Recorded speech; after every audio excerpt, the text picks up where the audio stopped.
Hello, everybody. Hope everyone's all right. By the way, for those that have a 6-meter capability, I'm on the Yaesu here that you guys don't see very well because of the arm, is on 5313, 6-meter band. And there's some digital activity there. So if you want to check it out, I think there's some stuff there.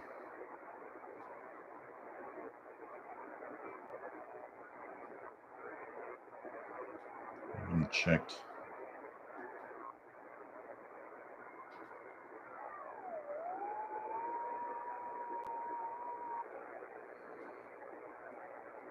So there's definitely some activity on 6 meters.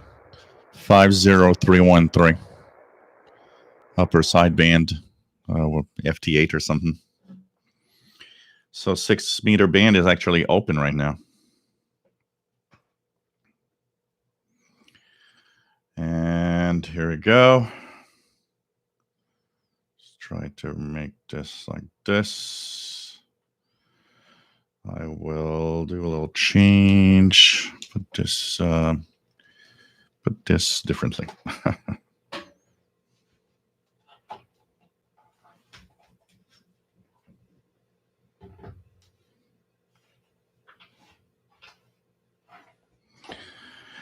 And so we are live on the VHF UHF channel. Once again, like I said, go to 5313 if you have the capability. The Yaesu here is there. So you could see it's on. And there is some FT8 on 5313. There's some digital mode. So it means that the band is open. 6 meters is open. So check it out. My Yaesu FT450 on the 6-meter band is on my sloper because basically it's mostly a HF transceiver. So it's on the sloper in the backyard. So that's kind of cool. Yesterday we had fun with people finding that it's so cool that there's activity on some number station and all sorts of things. And I should put the camera. There's a guy peeing outside next to the house on the other side, and it's like I got a straight view right here. It's like, okay, let's put that live on YouTube. Okay. So the 6-meter band is open. So welcome aboard. This is the monthly VHF UHF show where we talk about everything that's happening above 30 megahertz. And really nice to have everybody here. And of course, we're going to talk about some of the stuff there. We're going to talk about the discount antenna that I purchased, which I can't wait to have set up in some way. I'm seriously looking at a way to maybe set it up temporarily, and then when we get into summer, then I'll have the proper setup to make it really permanent. Right now, my receiver here, which is the RSPDX, is on my VHF mobile vertical antenna, VHF UHF wideband antenna. So it's receiving with that right now. It's receives quite well. Franklin in Vermont, NOAA weather in northern New York, Essex, Franklin and Clinton counties. The current time is 4:05 p.m. Eastern Standard Time. On the weather map, like snow and snow. So this is the Burlington, Vermont weather, NOAA weather station on 162.400. I was listening to the provincial police a little earlier. Actually, I like one thing about the ICOM receivers, like the R30 and the R20. I gotta say that I find it real cool that I can actually listen to two frequencies at the same time because there's two separate receivers in it. The same thing that probably is one of the things I really enjoyed also with the R20 before I got the R30.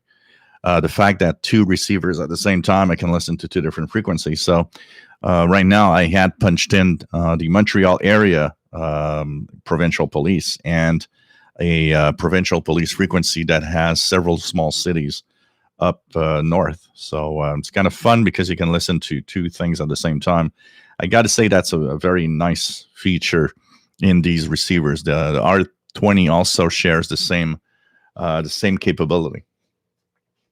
So here the R20, my venerable R20 that is right here. Look, same thing. I was listening last time to two frequencies at the same time in the R20, and that I find really, really, really nice because it enables me to actually receive more than one channel, especially in the fact that there's, not always communications on these channels. It's fun that you have two at the same time because, sometimes there's nothing on one, but there's something happening on the other. So it's kind of cool. So my name is Gilles. I'm located in Montreal, Quebec, Canada, and we are here to have a little radio moment for the world of 30 megahertz and above. I do realize that tonight and today is a big day for a lot of people everywhere as the Super Bowl is happening. For years, it was an event where I was always either have friends come over, friends and family come over, and we'd have fun, and we'd have chicken wings and food and all you can eat. Pretty much, we'd get fat and watch guys running on a field, and enjoy the halftime show and all of that. And all of that stopped last year as there was no. It wasn't even the pandemic because we were talking about the virus, but we weren't yet confined or anything. And for some reason, it didn't happen last year for the first year in a while. And of course, this year with the pandemic, we're not allowed to go at anybody's place. So it's kind of, okay, you got to watch it alone at home or with your family. So it changes kind of the feel and the mood of all of this. And which one is this? I think this is the one that was doing it. So I will resume it at simply putting it at I'm not in the Super Bowl mode at all today. So I'm not even sure I'm going to glimpse or watch anything. Honestly. So anyways, we are located in Montreal, Quebec, Canada, and we also have a nice chat room where you can ask questions. VHF UHF range is a place where my knowledge is not as good as it is on shortwave, for example. But we have a lot of knowledgeable people in there, and I think it's kind of cool that some of you out there can help out and maybe answer questions of some newbies to the hobby. Things have really changed since the days of the craze, the scanner radio craze. There was really, really a moment when, scanner radios were so popular and everybody wanted one, and you could easily find books on the subject and frequency references and so on. That craze has gone down a little bit, of course, but it's still, there's still a subset of people that are still listening and having fun with the radio aspect of what's happening on VHF, UHF. I like to scan from time to time, listen into to some stuff. There's a new net that started here in French that is 3 times a week on the D-Star repeater. I've been having fun listening to the D-Star stuff using the R30 because it actually does decode D-Star. And, for the rest, I just scan the VHF UHF range, check out what's there. There is quite a lot of analog stuff when you start scanning around, but it's very difficult to identify what's out there. It's not something that's easy to find. Once again, for those that just joined, my FT450 is on 6 meters, and I'm hearing on 50313 some FT8 activity, 50313. So let's see if, yep, look at that. There's more here. So 6 meters is open here in Montreal. So if you guys are in the East Coast, maybe check it out. 50313, some FT8. And unfortunately, I'm not kind of set up to decode the FT8 to see what the stations are, where the station's coming from. So if anybody out there does check that, why not let us know what stations are on the air and coming in the Northeast today. So welcome aboard, everybody. Vodka cranberry is the drink of choice today for the show. So cheers. Nice to have everybody on board. Okay. Matt, nice to have you here. MDK2 from Denver, Colorado. 13 Celsius. Wow, that's warm. Here we're at minus 3. So about 25 Fahrenheit, something like that. Bobby Burgess from Morgan City, Louisiana, USA. Trimbali, Mr. Bale, nice to have you on board. Rufus, nice to have you here in Laurentian Valley, Ontario. Trimbali, Mr. Bale says, Dad used to have a two-way radio similar to the DR610 next to the fridge. Always here and there. Here it go. This is W7AIA. Some activity and some fun. Hey, Douglas Berry, nice to have you here. Kathleen, nice to have you here. Eyebrawler, nice to have you on board from Arkansas. Joe Brown, nice to have you on board, my friend, 16 Fahrenheit in Southeast Michigan. Tarek, nice to have you here from Cairo, Egypt. Vince, salut, j'espère que ça va bien. Nice to have you on board. Vince is in the club of the Tram model 1411 discount. So that's going to be fun to set up and check out. VE2FJJ, nice to have you here. Or an FJG. 6 meters also received at his location. Andy Coley, nice to have you here. 2E0REE. Simon Templar, nice to have you on board. We have Esteban, nice to have you here from the Canary Islands. End of the month, if everything goes right, I will be applying for a radio amateur license. Cool. Congratulations, Esteban. Randy in Riverside, California, nice to have you here. Leo Maine, nice to have you on board. David in Barcelona, nice to have you here, my friend. EA3IEK, Raptor 22 Stealth. Canadian radio TV guy, nice to have you on board. Ecadarius, nice to have you here. Joe, nice to have you on board from the Chicago area. What else do we have? Trimbelli, Mr. Belly is using a 40-80 meter dipole for 6 meters. Edmund Spicer, nice to have you here. M0MNG. Randy, Riverside, so we said hello. We have Brian Penny from Cape Cod, Massachusetts, snowy Cape Cod. Here it's we're supposed to have about an inch or two by tonight here. So right now it's kind of quiet. It's gray and white, and that's pretty much it. Eric Cottrell, nice to have you on board, my friend. Snowplows and so on. So cool. So yeah, a couple of inches. But we're going to have like a 1 or 2 inches like 3 or 4 times this week. So it's like going to be, a total of probably, 8 to 10 inches throughout the week. But it's like going to be, just a couple of inches every time it snows. Today, and I think it's Tuesday, and then Thursday, and then Saturday. It does add up, that's for sure.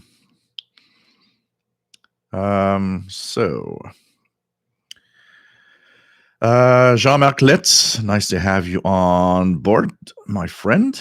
We have Jerry DX, nice to have you here. Jerry says Super Bowl channel is live and loud, so lots of activity there.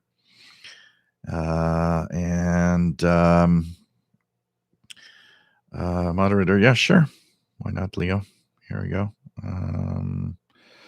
Moderator, here we go. And that's cool.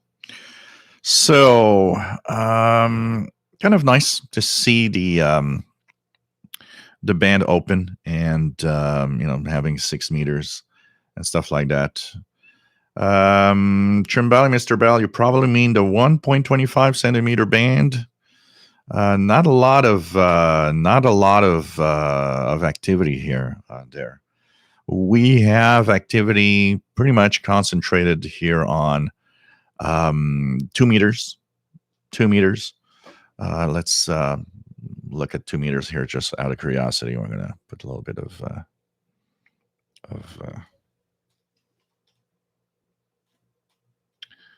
just put a little bit of stuff here. That is good. That is good.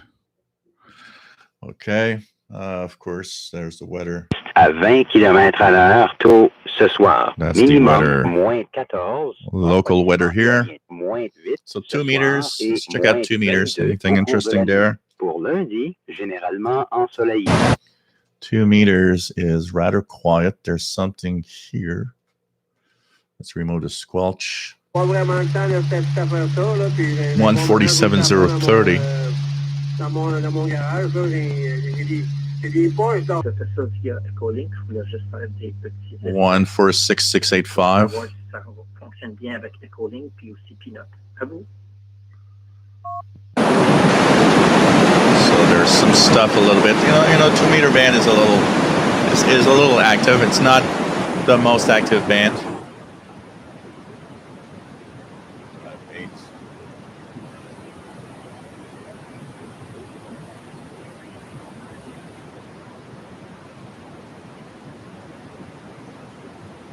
There's a little bit of activity, but not that much.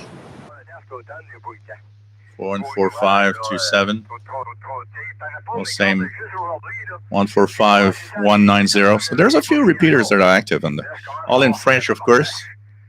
So you guys don't understand much of it. So there's a little bit of activity on 2 meters right now here. Let's check out the other band that's kind of active here is 224,980, I think, is the repeater here, but it's not very active. There's a little bit of activity on 220, but you can't say that it's very active. 70 centimeters. 445,000. Not much happening yet. There's something here. That's a weird interference here. Got a lot of lines here showing up everywhere on the band. So 449,900. There's often some activity there, but there's something here, but that's we're past. We're at 450. It's interesting because here on 450. Especially here, 450.825. So right now there's nothing, but this is a studio to transmitter link of one of the stations, the TV stations here in Montreal. So sometimes you hear even the on-air personalities just talk in between the, when there's ads in between the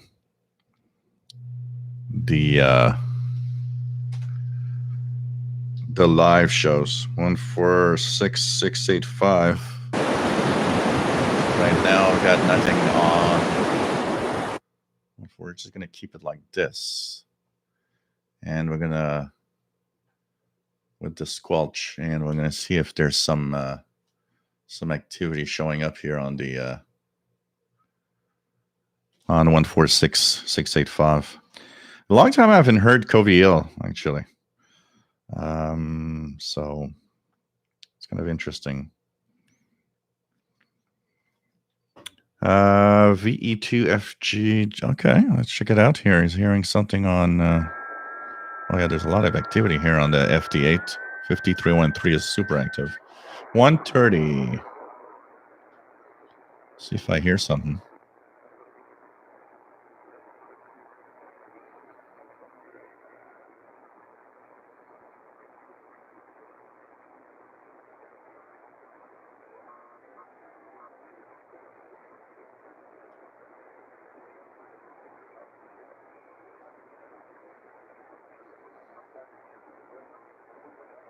Yeah, there's some single sideband on 135.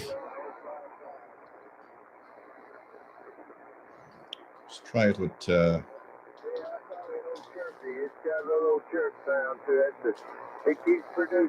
that's on the Yisu FT450.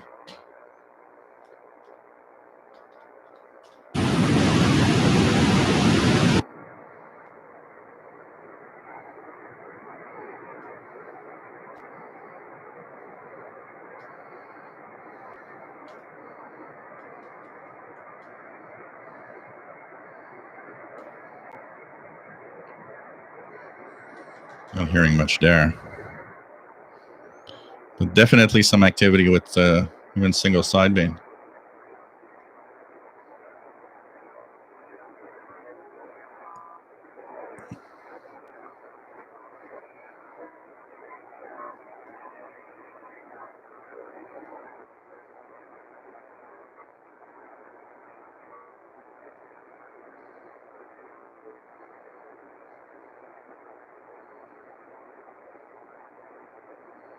Interesting. So an open, we do have an open 6 meter band, that's for sure.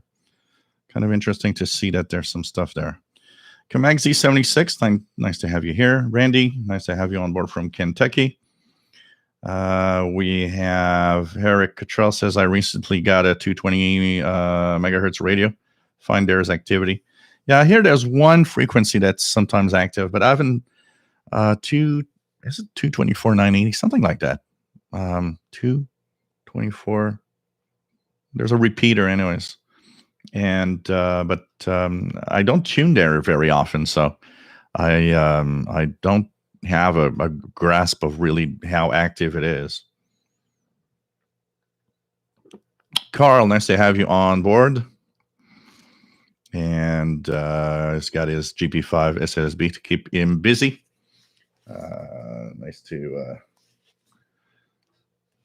Nice to have you on board. The AHS frequency for the two airports here. I don't know if I'm going to receive them very well. One is 128. There's one on. So there's something here. Check what that's here in AM mode. Got to remember. What are the ATIS frequencies for Montreal? I was going to check it out quickly here.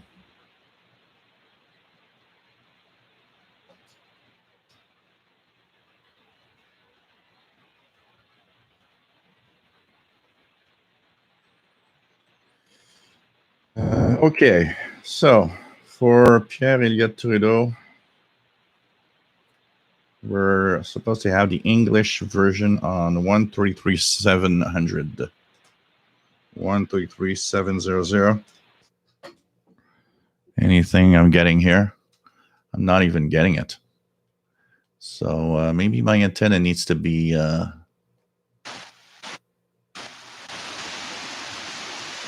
It seems to be a little deaf today. I don't know what's happening. So I got nothing here. Oh, I'm wrong antenna. Sorry, guys. There we go. Here we go. 133.700. This is the one from the airport here. I was wondering why I'm not getting anything. I was on the wrong port. I just noticed something that I'm going to change immediately. I'm going to switch the antenna's port. I forgot that the antenna C port does not go to the UHF range. So that's why I was not getting what I'm supposed to get. So antenna B now. Here we go. 5% compacted snow, 95% bare and dry. At 1718 Zulu, runway 24 right, 180 feet, 5% compacted snow. You could see that the notch, the FM notch, does have some effect on the air band for sure. So that was the English from the Montreal airport. I'm not sure of the one from Mirabel though. So this is from Radio Reference. Quebec Aviation frequencies, yes. Let me just check here so anyways, that was one. There's another one I know, but I don't know by heart. I don't listen a lot to the airband, even though there is quite a lot of activity here in Montreal in general. So I by art, I don't know the frequencies, the ATIS frequencies from Montreal. So what else do we have? Matt says checking out 2 meters, some activity, but not a whole lot in Denver. So take care, Cadarius.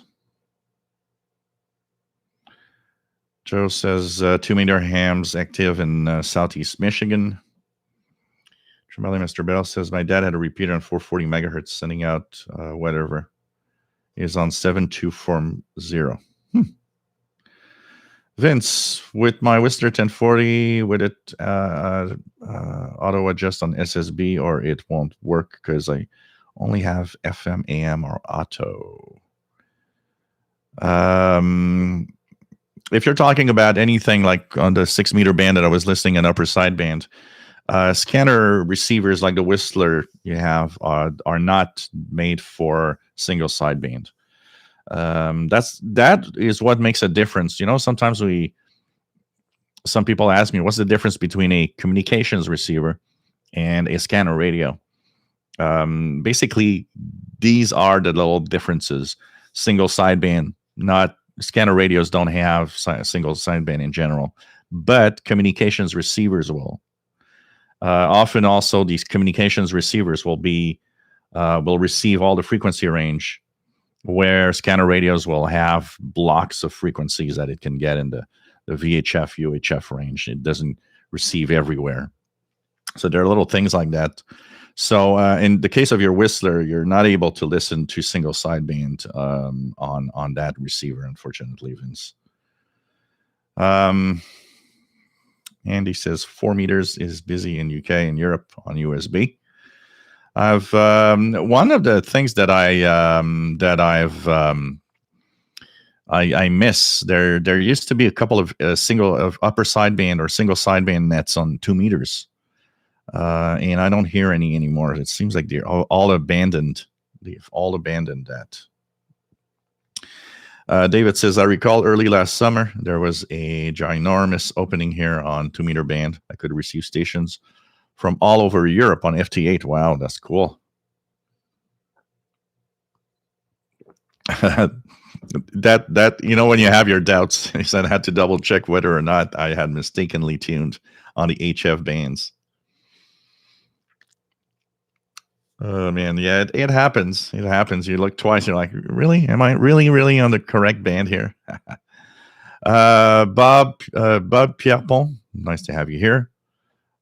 So yeah, unfortunately, most scanner radios are are not capable of single sideband. It's really communications receivers.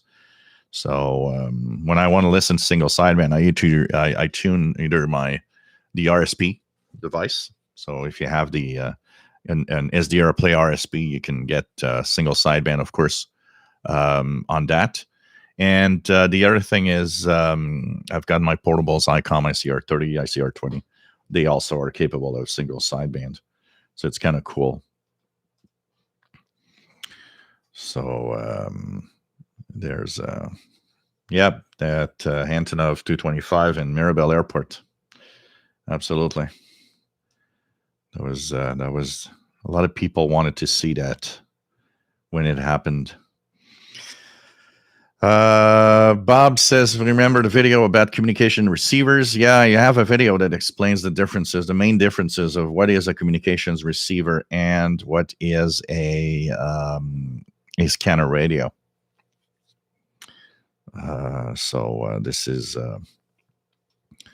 This helps out, makes a difference. There are differences because usually communications receiver tend to offer certain options, but not necessarily other types of options. So it depends what you want to do, and you got to choose carefully. Depending on what exactly you want to do when you are want to listen to the VHF or UHF spectrum. What is it that is important to you? And your radio you're going to choose will depend on that, what you want to have.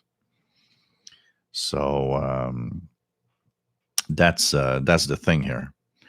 So I'll try it quickly, Jerry, but we're at 30 megahertz and above here. I'll still try it. I'll try it here on the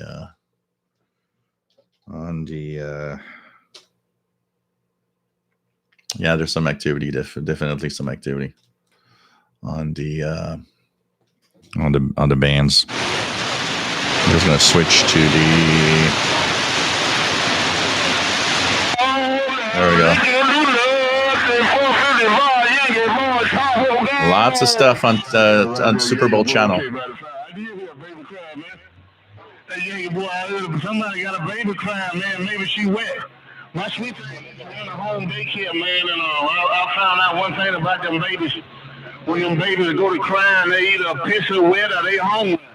You could see that there's a huge difference in performance between my vertical mobile and my MLE30. So yeah, the Super Bowl channel is really, really active for sure. VE2F GJ.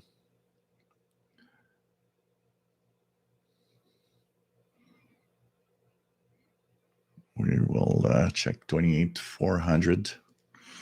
28400 upper sideband probably will be some activity on the.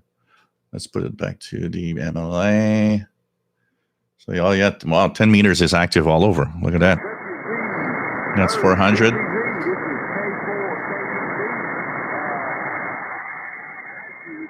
Ohio, Oscar Hotel, and my 1010 number is 1954 1954.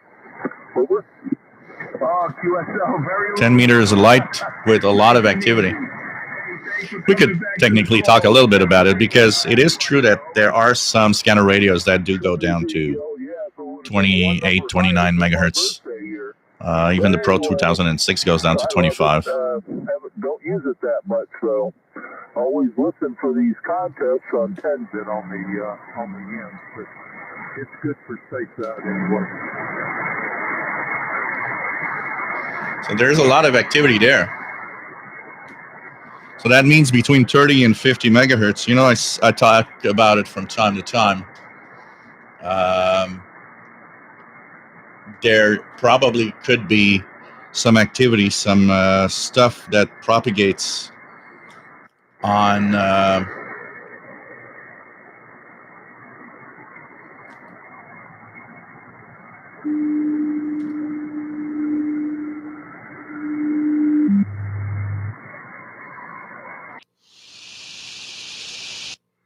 something keyed up on 50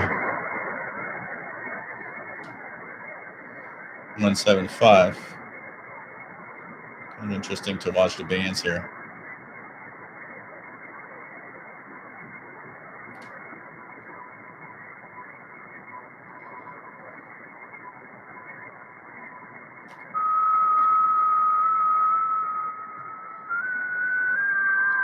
So here you see that my MLA30 is bad on 50 megahertz. It barely receives anything on 50 megahertz, but it does have a lot of signals on the mobile vertical. Slipping below 30 megahertz a few minutes. Bob, here's CB radio on 27025. Matt says, so it's Super Bowl Sunday in more than one sense of the word. Yes, pretty much. Joe says, I've been having a blast tracking satellites with my new RTL SDR V3 and SDR Sharp. Yeah, for that purpose, it works great. I've had quite a few satellites that I received on it. It's a lot of fun.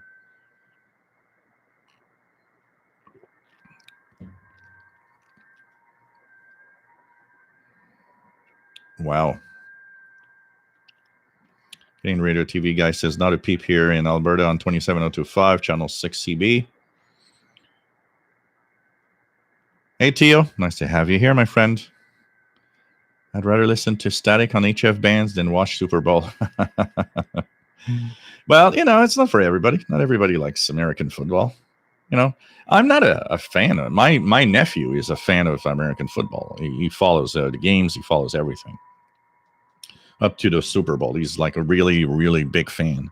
I'm more of Super Bowl's there. Let's make a party and just have fun, more than anything else, honestly. But so we got lots of activity on. I'm going to try something here. I'm going to make sure my clock is correct. And we're going to try to see what stations I hear on FT8. So, clock. Just time and date. Take 2 seconds here. Set automatically. It was set at 4:38 p.m. So it was set just a few minutes ago.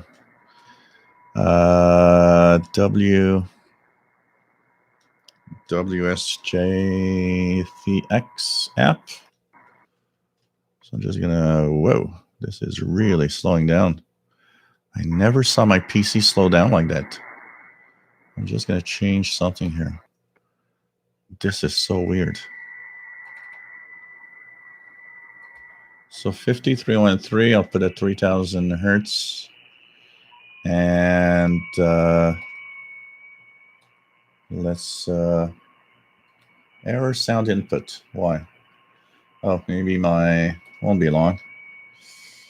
Because this is a computer that is on the insider stuff. So input, no input device. Okay. Manage sound devices. Stereo mix, enable. Here we go. And now, let's bring it back.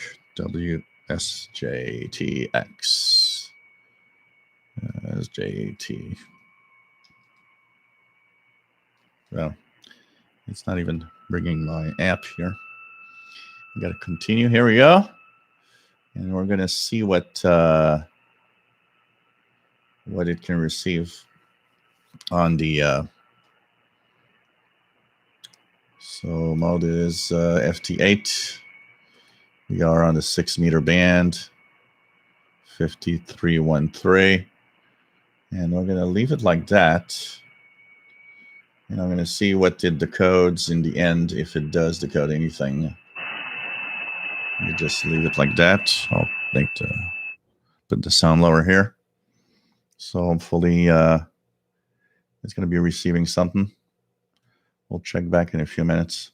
I've been having a hard time decoding with this laptop. I don't know why. It's as if the audio isn't quite correct for it. I don't know. So anyways, we'll see if any stations pop up. What else do we have?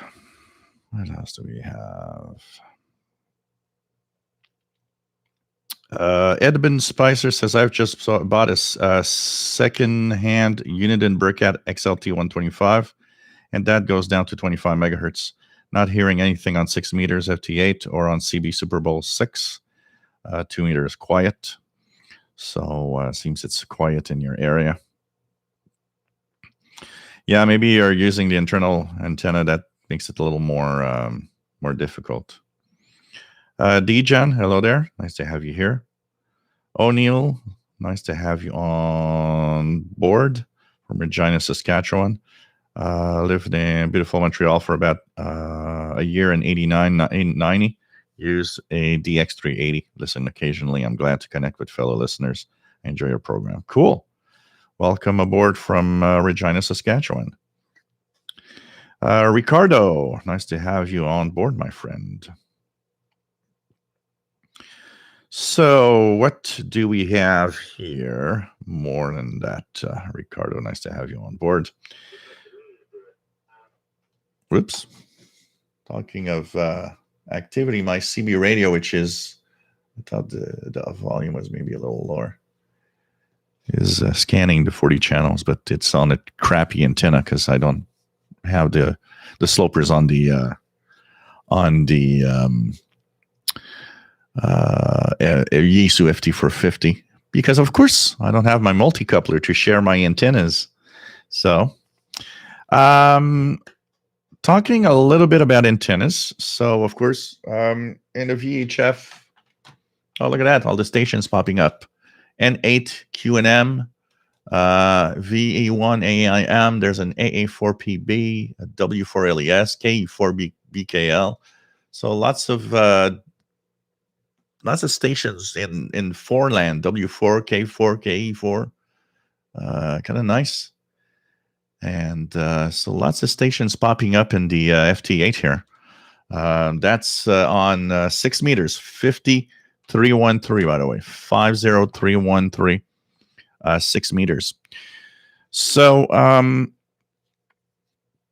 for the VHF UHF range, one of the things that happens is, of course, I talk about, the telescopics, wideband telescopics. That can be nice and will enhance the reception, especially when you compare it to the little rubber duckies, These little rubber duckies are really the basic antennas of these receivers. There's a lot more you can get. There's actually a host of different antennas, even for portable scanner radios, that can enhance. One thing to be careful about when you use portable scanner radios, and that is probably the biggest problems using really good antennas, they're often not made to be used with outdoor antennas and will often overload crazy. So be very careful with that, because that could be a problem if you want to have a portable scanner radio on an outdoor antenna. You might actually have more problems than actually having anything to help out, because it's going to be just overloaded with all the signals in the VHF UHF range. In a big city like Montreal, also, we have so many strong signals, plus the FM broadcast band here is crazy. So that also doesn't help in a lot of the portable scanner receivers. So you got to be careful. Randall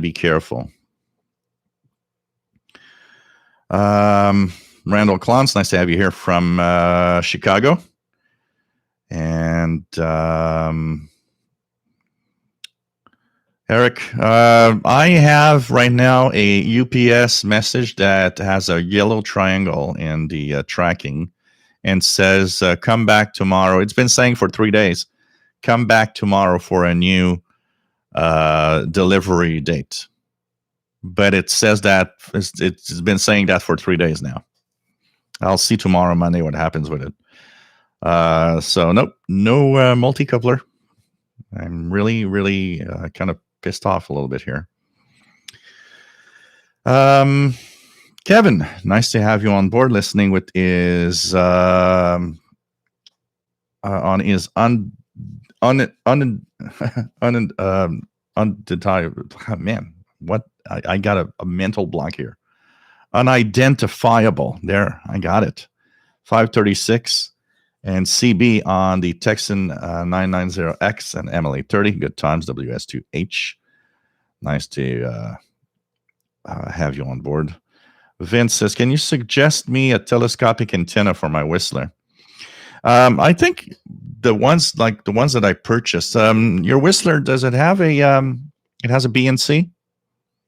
Does it have a BNC adapter or a connector, sorry, for the antenna? Because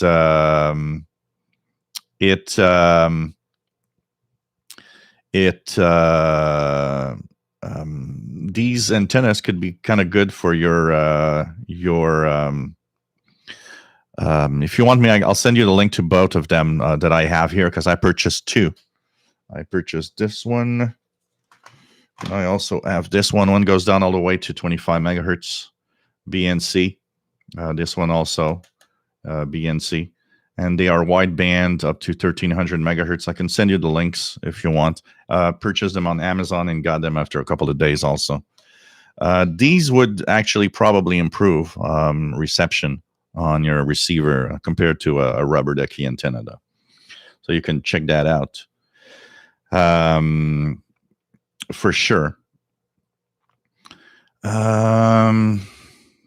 It's not the Canada Post Canadian Radio TV guy that's sending it. It's UPS, the brown trucks, United Lost Services. So it's UPS that's sending it, and they lost it somehow, somewhere. I'll send you the links, Vince, if you want to check them out. They're not very expensive, and you can maybe make a choice. Honestly, I've been trying both antennas. They both work really well. The only thing you have to understand is they are telescopic. So when you listen, you don't extend them to the max all the time. It depends the frequency you're listening to. So you got to go with the wavelength a little bit. And so you listen to signals and adjust a certain amount of sections and try to get a grasp of how many sections you need when you're listening to a specific band to help out. And of course, if you're listening at the bottom at 30 megahertz, you extend it full. But the higher you go, the shorter you will actually have it on your radio to receive the signals because of the wavelength. But they both seem to work very well, honestly. Both really seem to work quite well. And I think the one that goes down to 25 megahertz has capabilities of being used for transceiver, for a transmit also. So that is, I'll send you the links anyways if you want to see them, and you can check it out. What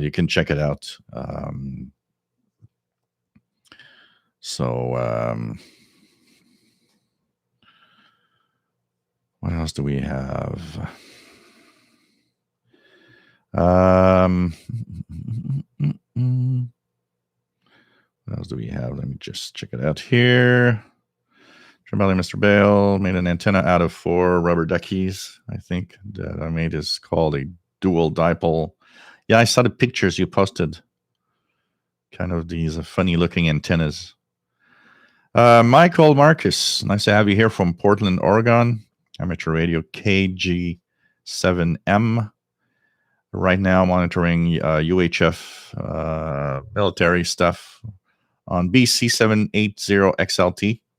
Unit in Burkat, and a AOR 3000A. Cool. What else do we have?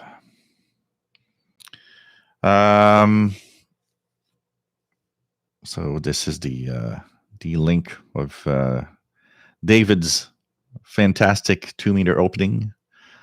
Ricardo, such bad weather here in Lisbon, even the FM band sounds weak. Yeah, you shouldn't have. Weather does not affect shortwave. Even if it's really bad weather, it doesn't affect shortwave. So check your antennas, check everything, make sure everything is right, Ricardo, because weather does not affect your shortwave reception, except when it's thunderstorms and lightning, because of the crashes, the static crashes. But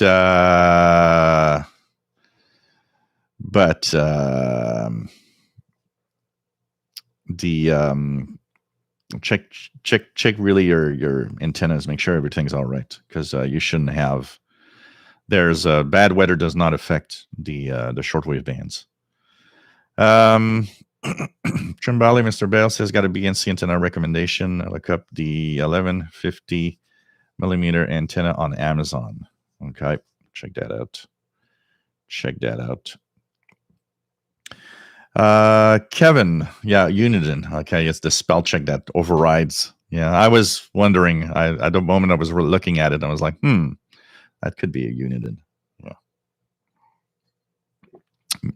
I have these brain freezes, and that's what I was telling Sheldon the other day. It's sometimes in English I will stumble on a word and my brain will just freeze on it like totally crazy. And you're like, yeah, okay, what the hell's happening? W4LES and 4AB K8CR. These are the stations. AC2PB. All the stations that I'm receiving here on 50313 in the 6 meter band opening right now. Kind of cool to listen to that. WZ1B, 50135. I even have some single sideband.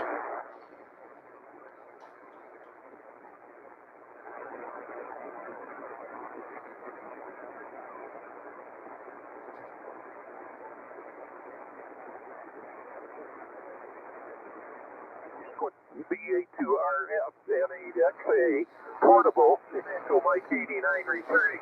Very good. You're on the FN46, and I'm portable here in Echo Mike 89.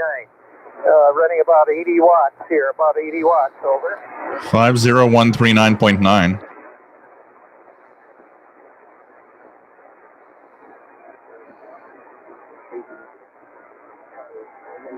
$50145, another upper sideband.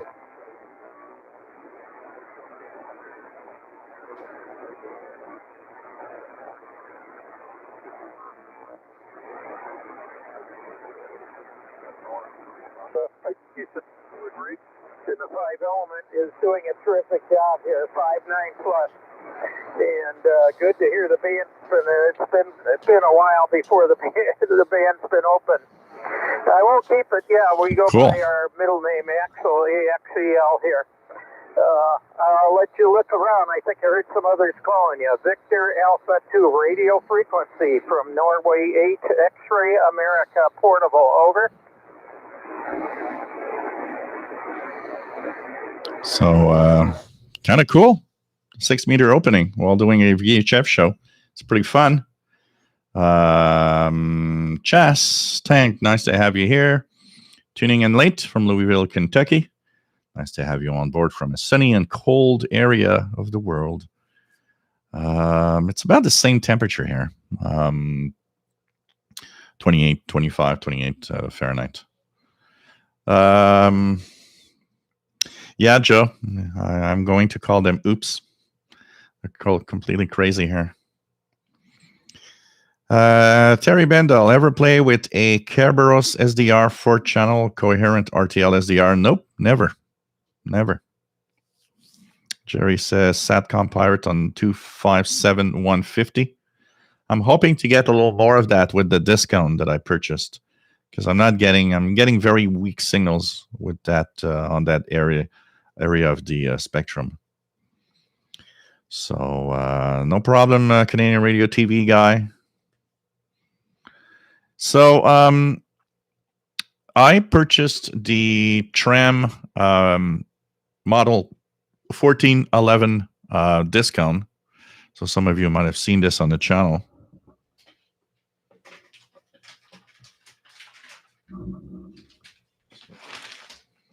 This is the package with the antenna, the base, and all the elements that I need. And it actually has on top a whip. So discounts come in two types. You have the regular discount that looks like an umbrella that's broken down, if you want. And the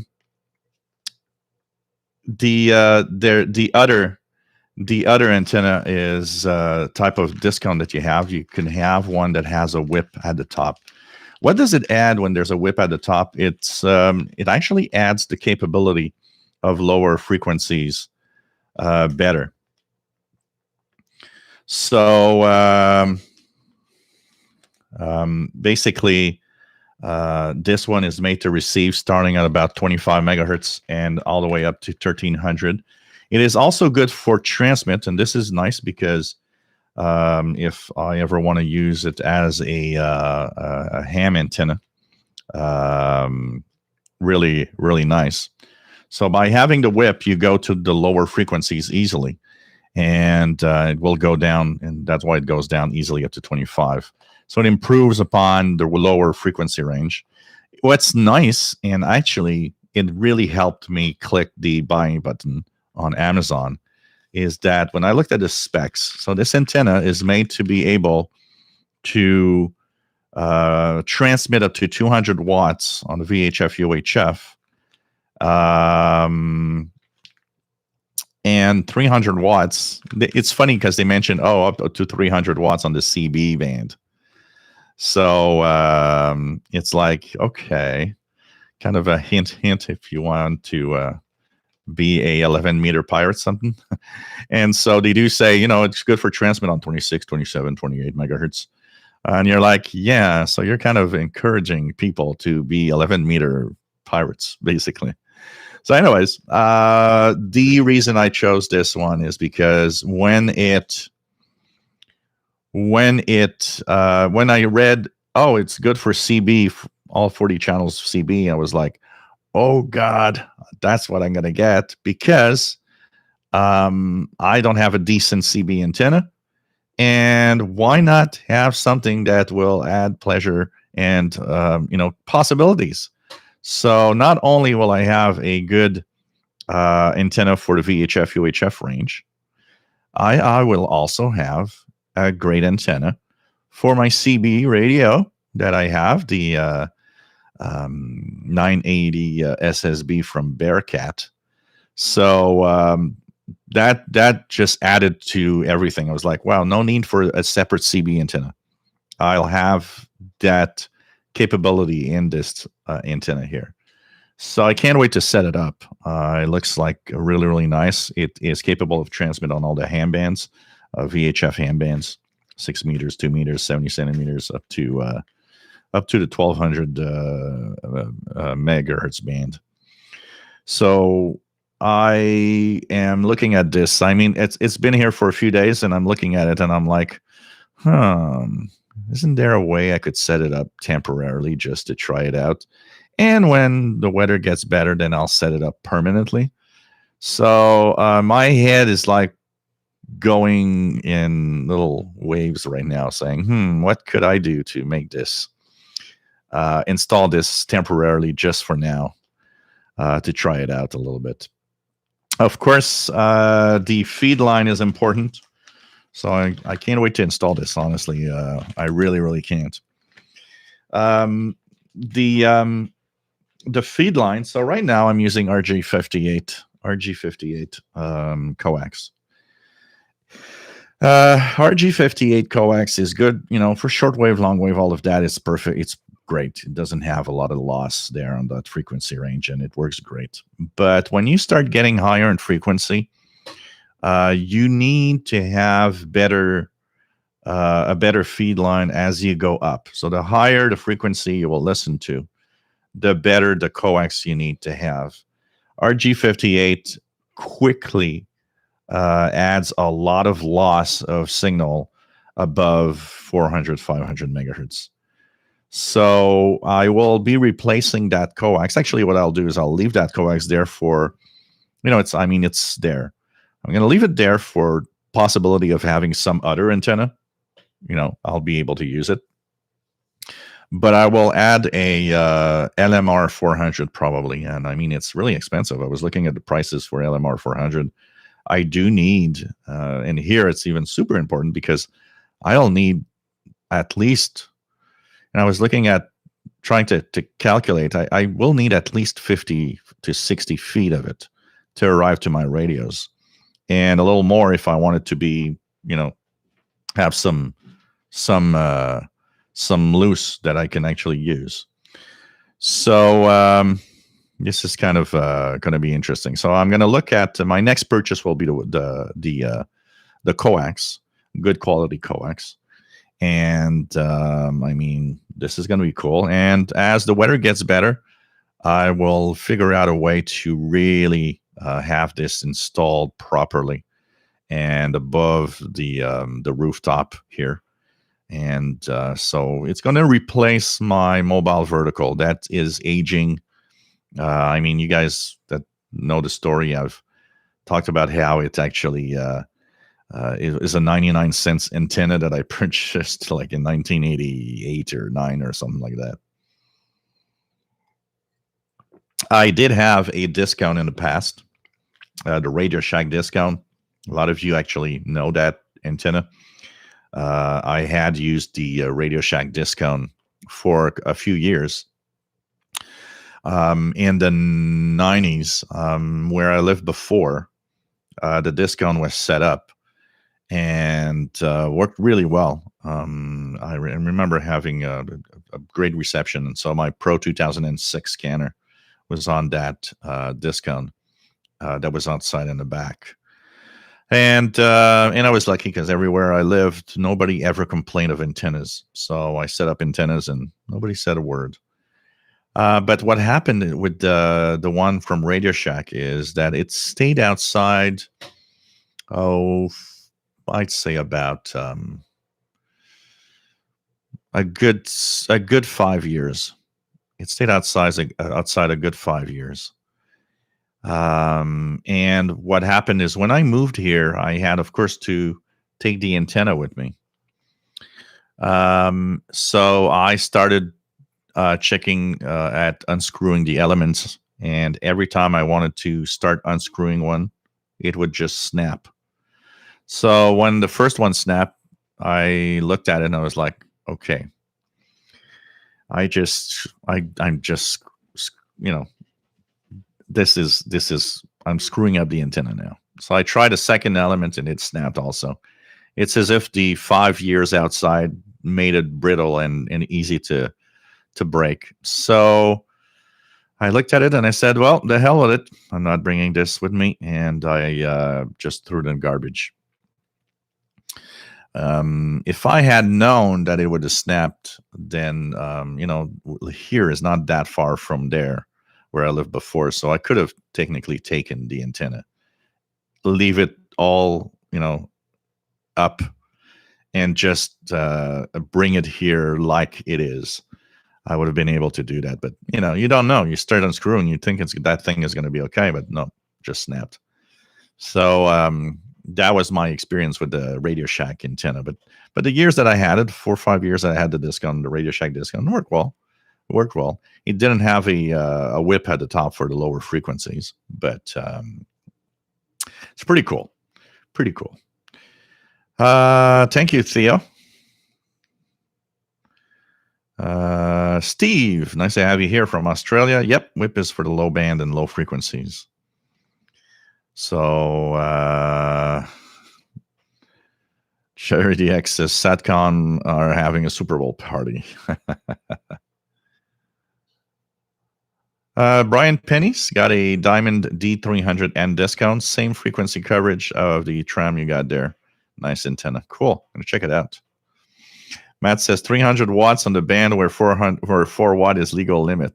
Yeah, that I read this sentence and I was like, yeah, are you trying to kind of, sell that antenna to those 11 meter, illegal guys? Or CBers that run this, let's face it, the guys we hear on the Channel 6 Super Bowl, I don't think they're running 4 watts, honestly. Ricardo, hey, thanks, Jill. The wind was strong enough and pulled the cable. Aha, that's what happened. Vince says, I assembled my tram yesterday. Can't wait to make it work. What cable will you use? RG6 with F connector to PL259. What do you think? So one thing for sure is to try to have the least amount of adapters in an antenna feed line. You want it to be as straightforward as possible. Honestly, if you go up and listen a lot, if you go up a lot on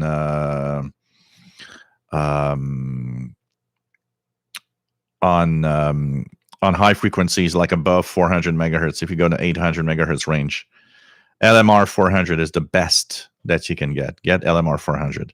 That coax has very low loss up to the gigahertz range. It's really, really made for high frequencies, for sure. And what I'll be using, well, depends on. So I'm not settled yet to exactly. So this antenna is going to be used, obviously, possibly on the CB, mostly on the VHF UHF range with the the RSPDX and things like that. So I might end up just having the PL259 at one end for the connector of the antenna, and maybe directly to an SMA for the RSPDX device. If I use it on the CB, I do have SMA to PL259 adapters here. So I think that's going to be okay for the use that I have of that antenna. Michael Marcus, been using one for 4 years. Poor standing wave at 12, 10, 11, and 6. My AR2700 were on the circles around it on VHF UHF. I have reviewed it on two-way radio. Sorry, no transmit on CB, really bad as the SWR. And you have adjusted, because you can adjust for the SWR. So I guess you have probably. But anyways, I'm going to try it anyways and see what it does.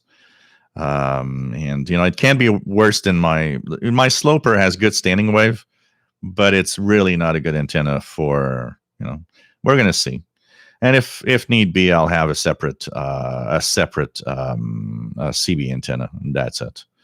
Mad Radio DXer, nice to have you on board for the UK. Understand the times, nice to have you here. KC8KSK, Tom in South Carolina.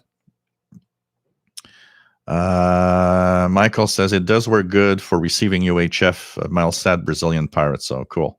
That's going to be interesting.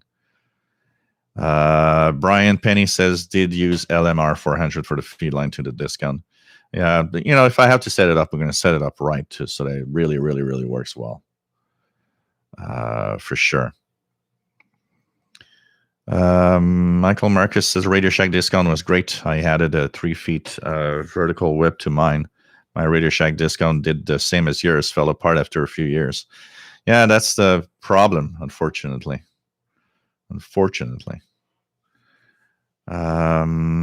For coax attenuation, RG6.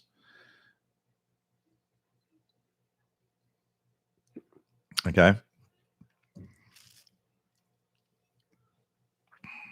so those are the RG type coax.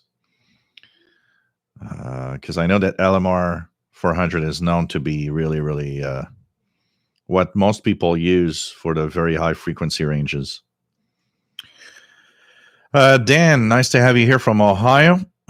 Joe says, I have RG8 coax on my Radio Shack discount up in the attic, performs very well. Yeah, it depends where you're going to listen to.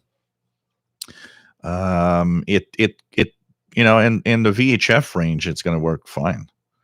It's really when you start getting above 400 or 500 megahertz that you start seeing that the coax isn't up to par, and when you try to receive weak signals. But I mean, my discount that I had, the Radio Shack discount I had was RG58, simple RG58.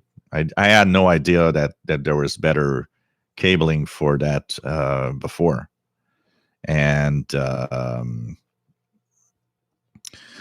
so and you know, I did have some good performance, but I probably, you know, but one of the things I you know, what I was listening to in a high frequency range were mostly strong, so didn't really matter that much.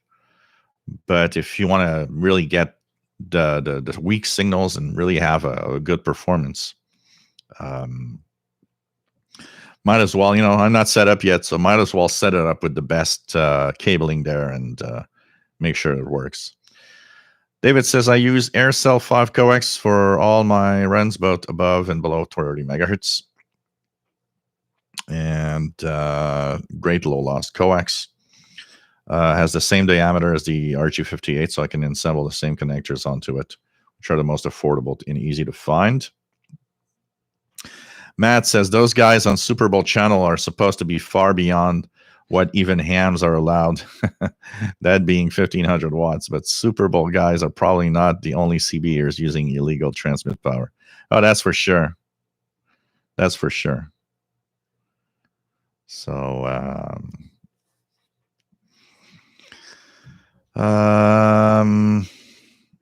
what about oil in the 11-meter antenna traps?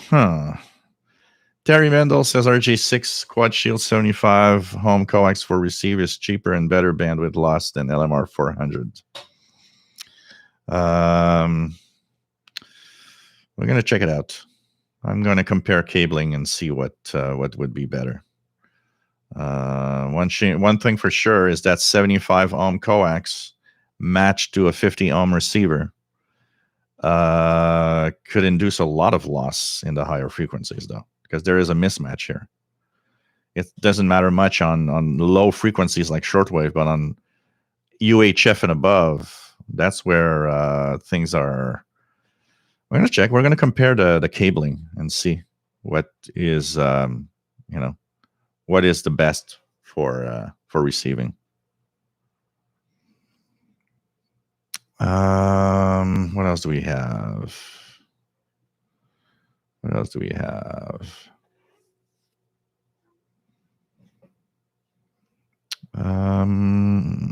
Okay. So what do we have here? Just looked up. RG6 quad shield has 1.1 dB loss per 100 feet at 30. LMR has 0.7 dB. So quad is good, but not better. So that is interesting. And you know, let me just pull up a sheet here. Let's check out.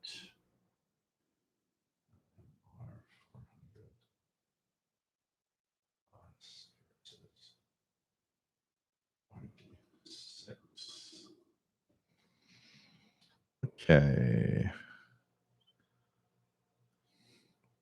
NMR versus RG6. Okay.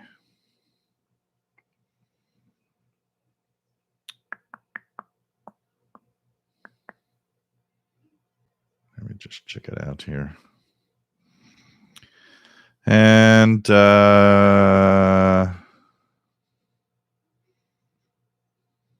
okay, here's a good coax loss calculator. There's a calculator here. Okay, that's interesting. Select the cable. So RG6.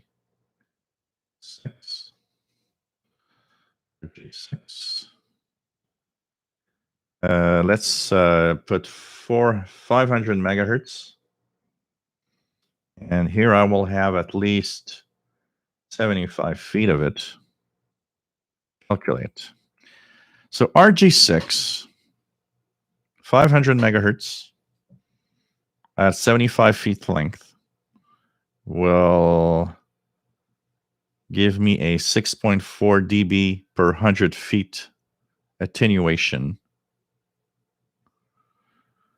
Okay, and if we use the same here. I'm going to share this page, guys. I think you guys might be interested in this. R400.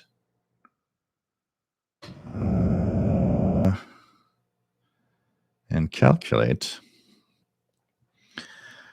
Now, that is an improvement. It says that the R400 will have nominal attenuation of 2.9 dB per 100 feet. So it is a lot less loss on that frequency, on 500 megahertz. Here's the calculator, guys. It's cool. I don't know if you guys knew this one. So it's copy. So it's coaxial cable attenuation and power handling calculator. So here's the page, guys. Here's the page. Check that out, guys. You go there. You're going to be, you just select the cable. You select what frequency you're going to monitor, the length in feet, and you'll have all the details come up in the when you click calculate. And so you can actually compare different cablings and see how it will perform. Oh, this is fun. I'm going to have fun playing with that tonight, I think. This is really, really cool. So you guys can check that out. timesmicrowave.com. It's a calculator.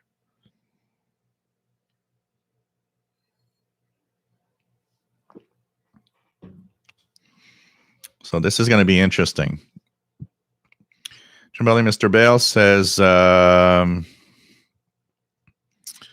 monitoring MERS 2 and FRS 6 with a really tall transmit capable 2 meter 70 centimeter antenna.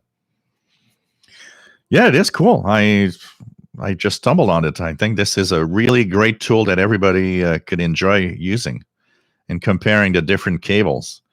Just out of curiosity here, if I would use at 500, if I use my RG58 that I have here,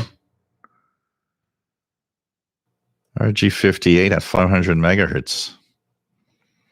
Wow, 10.6 dB attenuation at per 100 feet.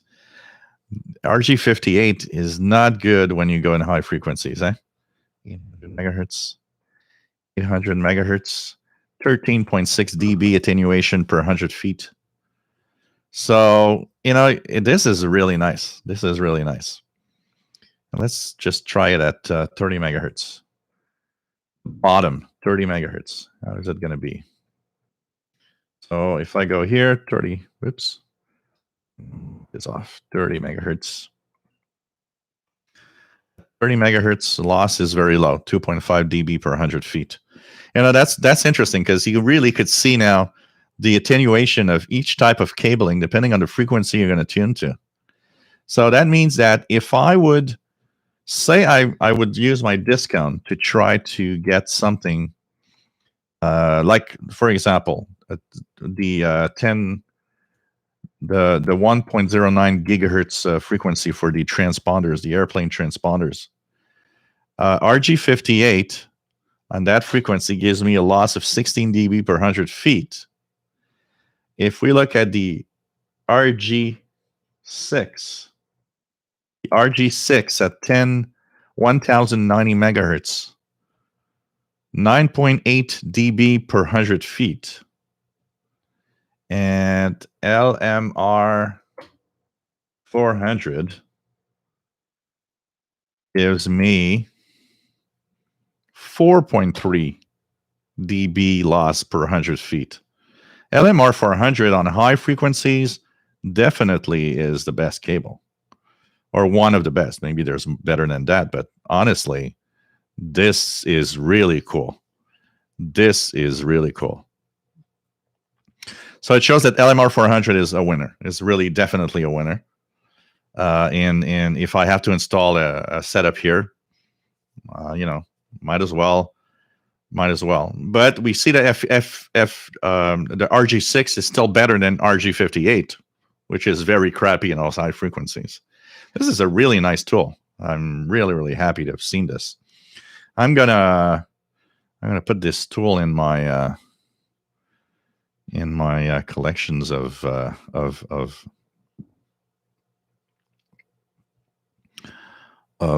here, add current page. Here we go.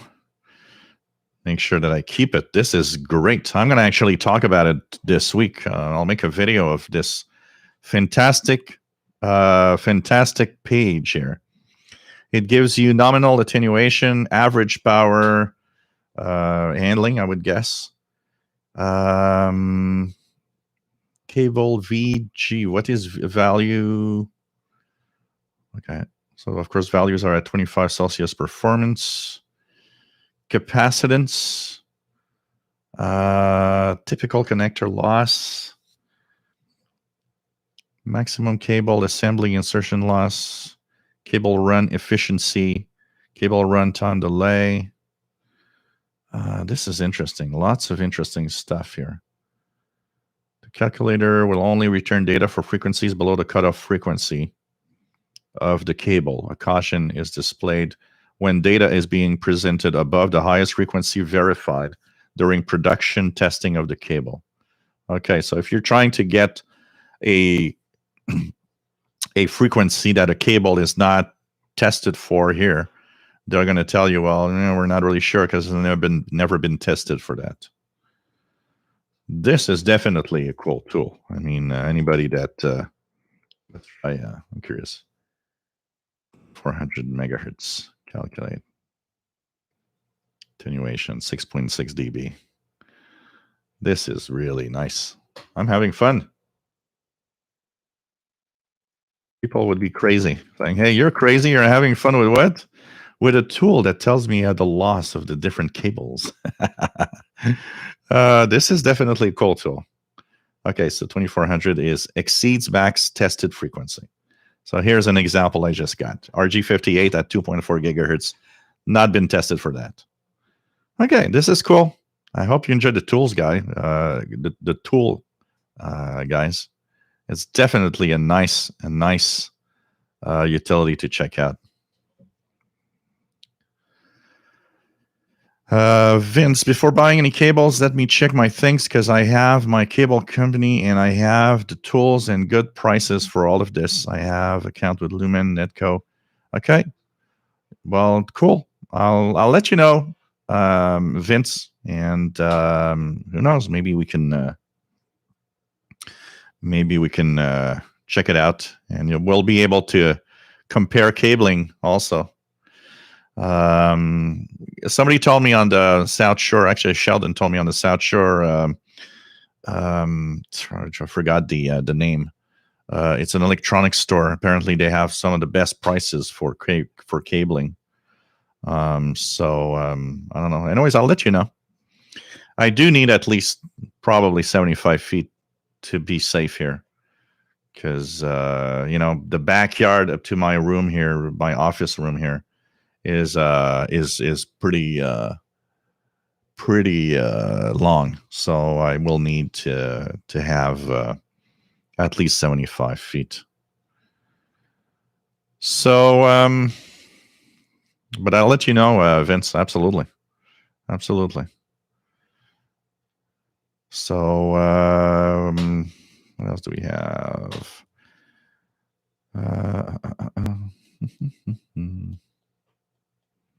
Does Cat5e Ethernet cable appear in there? Not sure. Not sure it's a tool for that. This is really, really cool. Amazing tool to use. So, because I mean, it's not meant to transmit.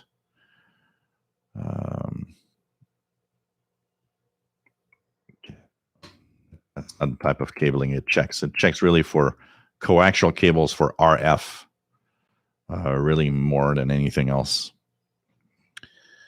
Welcome back, Canadian Radio TV guy. Lawrence Smith, nope. It's UPS lost it. They have no idea where it is, it seems. What else do we have? Lots of CB chatter going on the 27 megahertz range, says Kimexi76. I'm still receiving some FT8 from on 5313. Some really, look at that. There's some really strong signals too.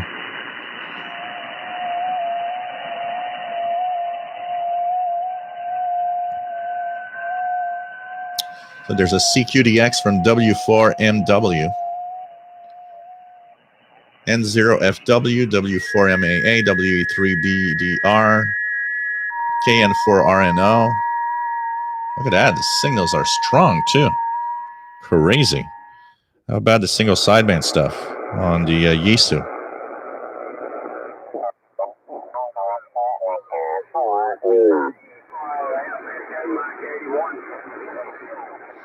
$51.33 upper sideband.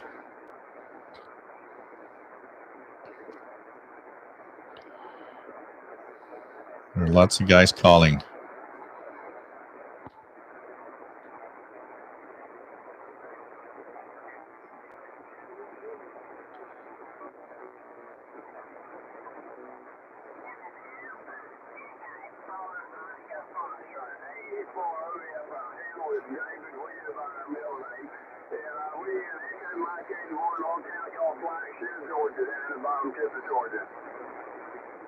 So station in Georgia, right down in the southern part of the U.S. 51.33 upper sideband. So there's some single sideband activity also, everything. Pretty cool. What else do we have? Canadian Radio TV Guide. Chicken strips in the oven, mac and cheese, and some chips and some soda. Ready to get fat and watch guys running around a field. They are going to burn the calories that you're going to eat on your couch. Oh, man.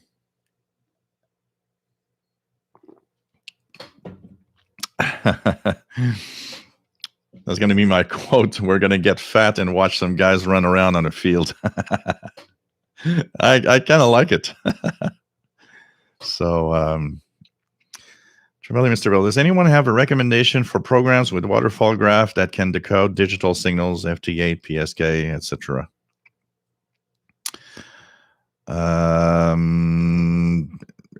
FLDG. FLDG is great. It depends what you want to decode. If you want to decode FT8 at WSJTX, but if you want to decode,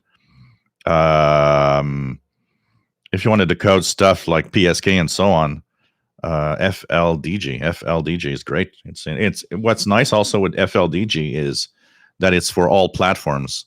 So if you're running Linux, you're running a Mac, you're running Windows, it has a version for all of these. So it's really nice to see that software is open to all different operating systems. And I like FLDG. I find that it's one of the good software. Multi-PSK is great for a lot of different modes that it actually does, but that interface is crazy. It's like finding anything in that little interface is like nuts. I remember I was decoding some digital modes and it taking like literally minutes to find a specific mode I need for decoding. And it's like, oh man, this is crazy. At least FLDG has it in a nice list. It's kind of nice the way that it's done. It doesn't decode FT8 though. I think FT8 and stuff like that. I think at WSJTX is the only software that decodes FT8. But for everything else, like if you remove JT65, FT8, Whisper, stuff like that, that's all in WSJTX. But if you take all the rest, all the other modes like radio teletype, PSK, Olivia, and so on, FLDG I think is one of the best that exists out there. That's for sure. Vince, places I buy not open to public. It's only distributed for business, so usually the prices are way better than stores. Problem is, I will need to buy probably 500 feet box. Yeah, well, we'll discuss that. Anyways, better have more than not enough. So, if I'm to invest, why not invest in if you want to invest, I'll have enough for any other projects I would like to do. And I can even use it for HF if need be, and I'll have it around. So we're gonna check it out. Definitely, I'm gonna check that out. So I'll let you know. I know it's Vince, and we'll see what we can do with that. And maybe at the same time, if you set it up with the same cable as I do, or maybe we can, we'll be able to have a good price, and we'll each have some cabling. So we'll see. Chimbali, Mr. Bell, Super Bowl, where the commercial budget could pay for our lives if we spend conservatively. Yes, probably. We would have all the radios we want also. We could, and with one of the ads, we could actually buy almost every radio in the world. That'd be kind of nice. Okay, there's also JTDX for FT8. Okay, cool. Kimberly, K6YYL, nice to have you on board from California. So this is kind of cool, and really, really nice to have all of this, and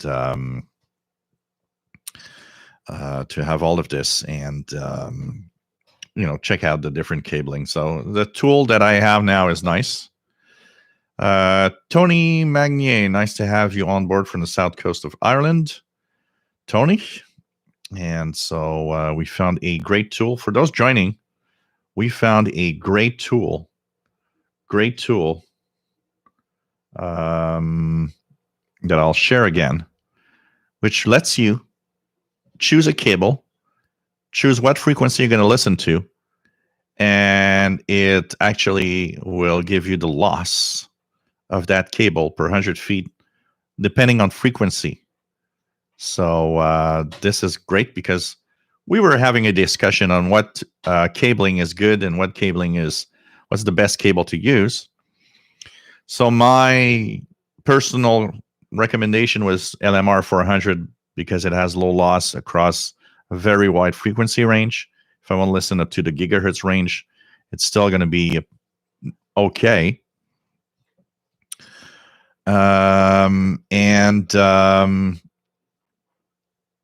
It's so I was on the impression it was the best, and it's nice. You know what I find nice, and there's one thing I would like to be clear here, because obviously we all are interacting here. Some people are suggesting FG6 and so on. One of the things that I want to make clear here is, we're not here to say, well, you're wrong, or that's not it. What's cool and what I like right now, what we're having is a discussion. We're having a discussion of what cable would be the best for a setup. Now, there's one thing that we have to mention, because the guy that was mentioning the FG6, also, was mentioning a price versus performance and all. One thing clear is that, of course, depending on the budget that somebody has, you got to make a choice. And so that choice will be reflected upon, okay, what is the best cable I can get for the price that I have, or for the money I have available? So in some cases, like for example, when I checked the calculator, the tool, FG6 is, of course, much better than RG58. There's a difference. There's a clear difference. So, it is a better cable, yes. But if you have the budget, and if you can go to the better cable, why not do it also? So here we're having a discussion of what's, my mind was pretty much rested on LMR 400, but I like reading and listening to you guys also at the same time, because maybe somebody out there is going to say, save money and do this, like I do on the shortwave channel. What do I do on the shortwave channel? It's like, yeah, you can get the Texan PL990X, but you can save money and get the 880, which is as good, and you're going to save money. Or that PL660 you have is perfect. You don't really need that 990X. Save your money. Same here. The cable, all of you have experience. And so, somebody might say, well, you're going to save money if you use that cable. And it's going to work great anyways. It all depends what you're going to do. Chimbali, Mr. Bell, you can decode P25. There's a plugin set of software for SDR Sharp that does that. The only thing is it does not, you can't decode the encrypted stuff. It has to be just P25 regular digital mode. What else do we have? So Tony ordered the Tram 1411 discount. Cool. I probably, it's here in my face, and I just can't resist. I'm going to install this week as a temporary setup to test out. And I'll compare that temporary setup with my mobile vertical just to see if, there's something there that could be interesting. And when the weather gets better, then I'm going to have the real official, because now it's going to, if I set it up now, it's obviously going to use RG58 because that's all I have is a Coax here. But at least I will be able to maybe just compare it a little bit with my mobile vertical if possible. I want to set it up. LMR 400 Matambale I know is more expensive. I found one seller that had 100 feet of LMR 400, and it came to 155 Canadian dollars. 155 or 165 Canadian dollars for 100 feet of LMR 400. But I have to say also is that seller was also you tell him what connectors you want on both ends, and he actually does it for you. So you would have the 100 feet plus I would have my connectors that I actually decide already installed on both ends. You got to pay for that also a little bit.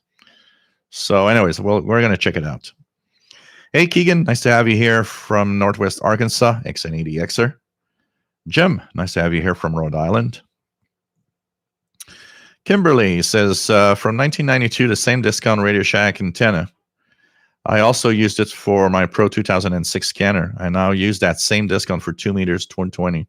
Transmit also. It's not taking the weather yours has. Yeah, here, maybe the cold weather has something to do with it. And one of the things that is really, really an antenna killer that we get regularly here is the ice storms. Because almost every year at some point we'll have an ice storm and have ice all over the antennas. And of course, that puts a lot of weight on the antenna. And if the ice storm is a little big, it's too strong, you end up with antennas that have to really bear a lot of weight. And then you add wind and you add all of that. And, and there's also the fact that I know that certain types of material aren't really good with very low temperatures. So here we do get down to -20 easily in the winter. If we really get a very good cold spell, we can even go down to -30. So that, and we're talking Celsius here, and that will take a toll on antennas also probably in the way that they're actually constructed for sure. Kimberly says it's been taken down and put back up a few times. I am so surprised it's still going, but like I said, it hasn't had the severe weather yours has taken. More UV and smog, though. Well, probably as much UV, almost. And our fair share of smog, not from forest fires, but we do have some smog in the summer quite a lot. Rufus, nice to have you. Oh, wait, you're already here. I'm about to to say hi again. You were here at the beginning. Matambale, Universal still sells it while they are still open. $9 foot. Can't remember what shipping is, and of course, dealing with UPS. Yikes! No, I'm gonna buy it here in Canada from some dealer, or maybe Vince would have some deal, and we'll check it out. Canadian Radio TV guys, special KMRT broadcast on 93.95 WRMI at 0 UTC. So that's tonight. That's coming up in an hour and 20 minutes from now. MDK2 says RG6 quad makes sense at HF, but at 75 ohms, it's ideal for receive, but not a great choice if you're transmitting. No, because there's a mismatch. Dave Kassler, KE0OJ, posted a great video on why 50 ohms is the ham standard, but receive only. Go for that RG6X. So yeah, there is a mismatch, that's for sure.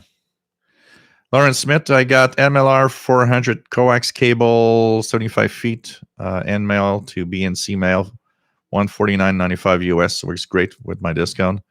I hope you get your UPS problem sorted out. So cool. It's going to be interesting to check it out. Plaus Zero, nice to have you on board.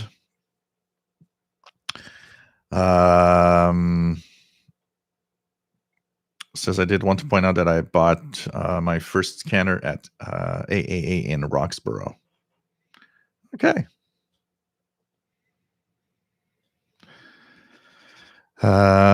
Keegan says FMDX eSkip reports Georgia, North Carolina. I'm not surprised. You know what? To Cape Cod, Tennessee. I'm not surprised, Keegan. You know why? Because if I look, I've got 5313 6 meter band is open with some activity. When we see the FT8 here on the showing up, I'm getting stations like W8 MDE, K4PC, WF4GE, KN4RNO, AE7KI. W4G calling CQ 5313 in FT8, and on the ASU FT450 here, I'm getting stations in upper sideband.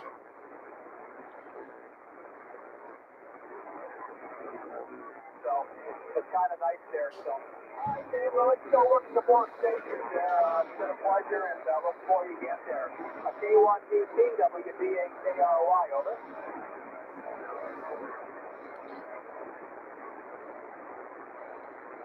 So definitely some nice activity on the 6 meter band right now. Pretty cool. And what else do we have? So there's Pirate on 6880 mixed radio. Let's just check out if I can. Let's try it on the. Let's try it on the FT450 just for the fun of it. 6880 mode. Am I getting it?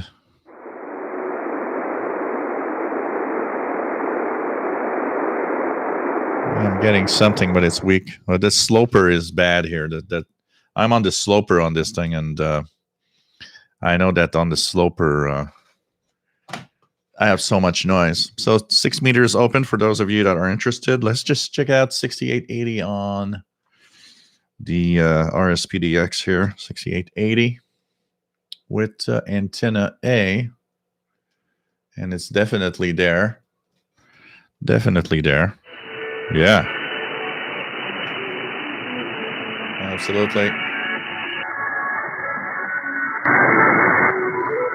Pretty good signal from Mixed Radio International on 6880 Pirate. So pretty cool.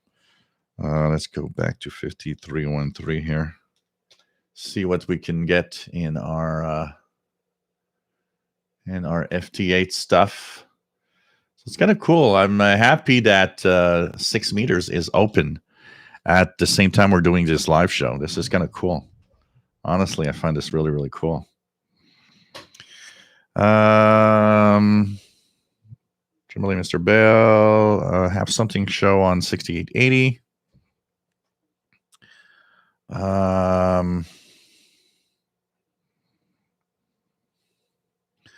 Says Pilar says does no one remember AAA in Roxborough with George the owner was a little off. Story is long gone, but aside from Etco, was the only radio store in the West Island. Yeah, I was not in the West Island area ever, so pretty much. I don't think I've ever been more west on the island here than I don't know, Côte Saint-Luc style. And which is for, I've just never been. Well, I've been at Cap Saint-Jacques on the west, but when I was in the radio times, when I started listening to radio and stuff like that, I didn't even, except Radio Lorenz downtown, I didn't even know that we had ham radio stores and stuff like that. So it just, there was nothing there. I just had no idea personally that there were stores. If I knew that they were these stores, I probably would have been there and would have gone there to check it out for sure. I didn't know a lot of radio stores back then. And of course, when I started really being interested in radio stores, a lot of them had already shut down, unfortunately. Calling CQ on 5125. Let's check it out. Who knows?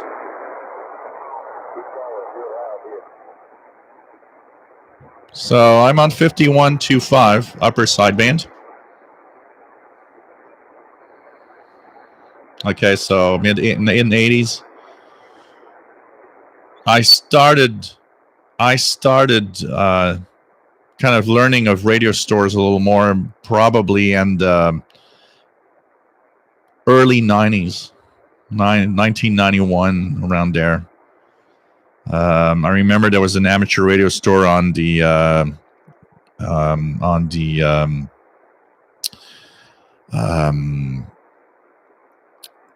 Metropolitan in the, man, where was it? It was on the, trying to remember. I remember that's where I saw for the first time with my own eyes a PK232 device to decode digital modes. That also shut down real fast. I don't remember the name of that store on the, oh man. Thomas Skitz, nice to have you here. Happy Sunday. And nice to have you on board with Susie.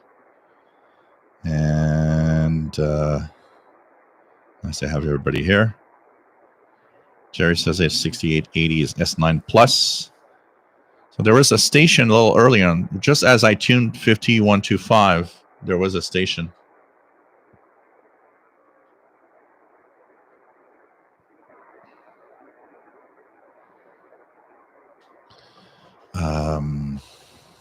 So this is cool. 6 meters open. And nice to see some activity there. So there's a possibility this week I'll be installing my my discount in a temporary way, and when the weather gets better, I'll be probably installing it in an official way, so that it actually is going to be up and running. So hope you guys are enjoying the VHF UHF show. It will be installed very close to where the mobile vertical I have is installed right now. So my mobile vertical is on top of the metal shed. What I have been thinking of doing is having a nice big PVC pipe that will actually be next to the metal shed, and screwed on the metal shed itself to keep it real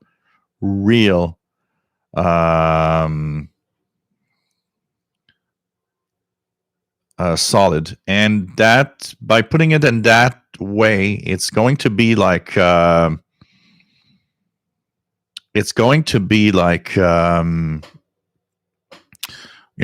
2 feet from the mobile vertical, and it's going to be probably a little higher than a mobile vertical is going to be, to make sure that it clears the roof real well. But it's going to be pretty much in the same area that the mobile vertical is. I was hearing a man also on 5125. So I don't know if I was curious. I heard a man on 5125. I was wondering if he was trying or answering to Kimberly or not. So we're going to check it out. Keegan says, I have my FM antenna aimed northeast on the off chance of FM E-skip here in northwest Arkansas. Cool. Thomas Kitts, cool. It's a radio desk. It's really a dedicated radio desk here. Joe, how about an unboxing and assembly video of your new discount? Yeah, that is actually a good idea. Yes, absolutely. I should be checking out how to set it up. I know a lot of you would be interested also in knowing how I put up my antennas, how I how I secure them outside and so on. I know that these would make probably some really nice videos also, for sure. So this is something I'm going to check it out. No, I was hearing when I tuned 5125, I was hearing something, and I haven't heard anything since.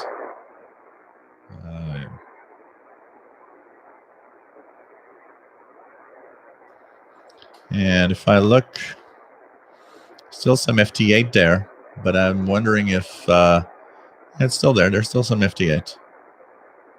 Maybe a little weaker than it was. I wonder if it's not maybe fading away slowly. Thomas says, we have a radio shelter outside with a huge antenna to it. The hubby loves it out there. It is from the Army. Cool. So I'll be looking at that possibility this week of at least temporarily setting it up and testing out a little bit. We'll see how it goes. I'd like to set up my CB radio to my 980 SSB that's right here. I'd like to set it up properly also. Make sure that it's working well and has a good enough range for what I'm going to do. So yeah, I could have rooftop access, Matambali, but I would say that's getting a little complicated for me. I would rather have it. I think it probably would be pushing it a little bit too much. I'm going to stay with the way that I set it up on what I'm thinking. So for sure. Rufus, waiting on cable for my Tram discount. Cool. This is really nice. You know what I like about the Tram also is I found that the price was kind of right, for a antenna that is for a discount antenna. I don't want to spend too much. VHF UHF, I have a lot of fun, but it's not my main thing. Also, maybe it could become more interesting if I have a better antenna and better stuff. That's for sure. One of the things I'll be curious with the discount also is seeing if I get better signals off of the satellites when I listen in. So rather than using my mobile vertical, I'll be tracking the satellites with that discount. So I wonder if the discount might kind of be interesting. I wondered if I wanted to put the discount in the front, but I don't want to put too much antennas in the front because that's where the street is. That's where most people see everything. And I thought that if I used it as a being that I might be using it with the CB if it works well, I thought that then it would probably be too close to my MLA30 and W6LVP loop. I don't want to put anything that can transmit a signal near these antennas. So by putting it in the backyard, it's a nice compromise because if I transmit a signal, well, it's at the other end of the house. So, it's not going to damage my, there's not going to be any damage to my loops. And hopefully it's going to work well. Rufus says, being in the sticks, my hope was to get some signals. Yeah, I would guess you'll get some signals with that for sure. For sure. So, Trembelli, Mr. Bell, well, what you need is to have simply have the virtual audio cable running. So you have two choices. I don't know what you're using as an operating system, but like for me in Windows here, I've got something called Stereo Mix in the audio setup. What that is actually a virtual way of sending audio. So it depends on the audio card you have on your PC. If it has and supports the possibility of having a stereo mix, then all you have to do is enable stereo mix. That will share the audio with any software you have. So if you run, if you run SDR Sharp, if you run SDR Uno, so that's what's running here. What I have is I set up a stereo mix. So the software here for the FT8, for example, it connects to the stereo mix, which is sharing the same audio as the radio. So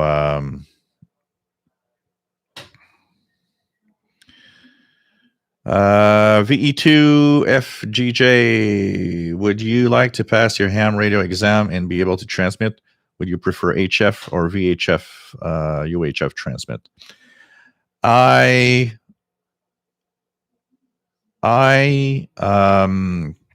First of all, for those that weren't there yesterday, I have subscribed for my ham, a virtual Zoom class of amateur radio for April, which means that by May I should have passed the exam and have my ham license. So that's coming up in April.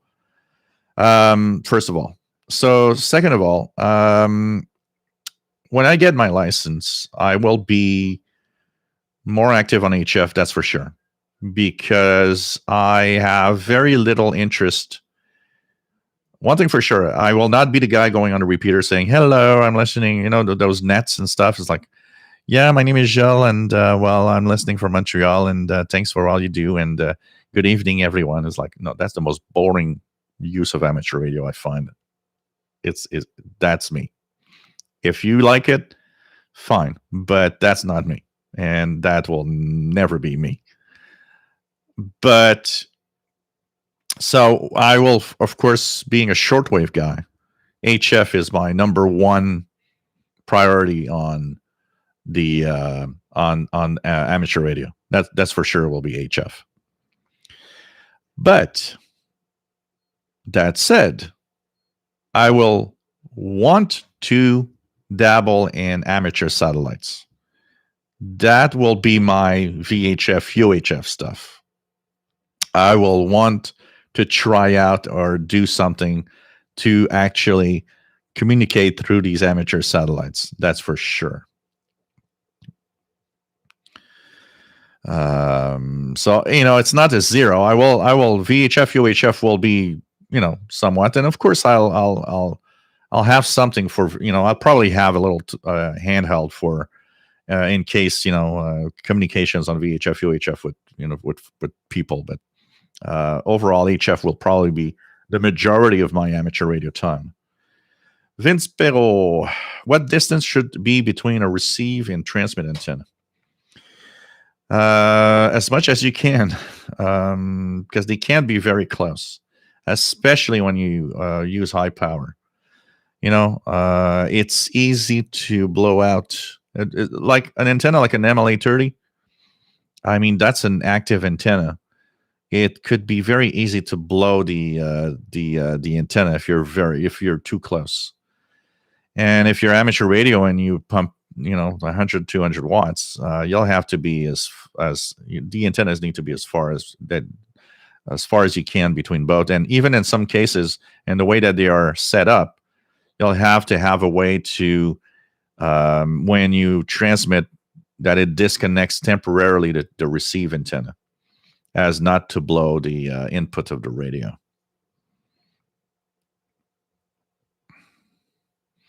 Or blow the loop antenna also.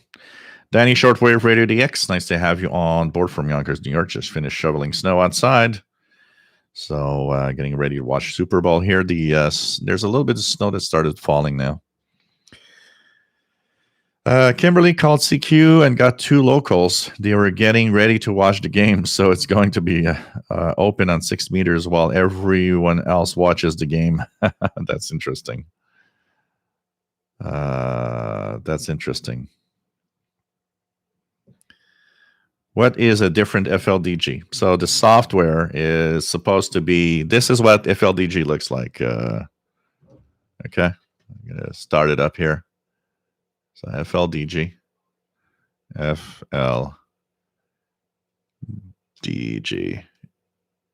What the hell is happening with this computer not finding the oh, I got it down here, I think. Do I? FLDG.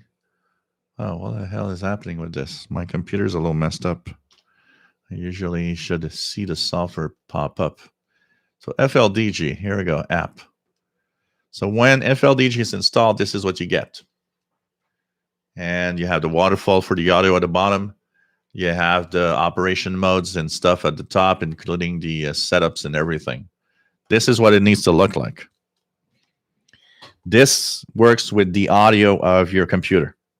So what happens is the way that it's set up is that the software you use, so whatever you use, SDR Sharp or whatever, okay, there's audio coming out of it virtually within your PC. So in my case, with stereo mix, but you might, in some cases, depending on your audio device in your computer, you might need to have a little software that does virtual audio cable, which is going to be able to share virtually the audio of anything that's playing with all the other software that requires audio.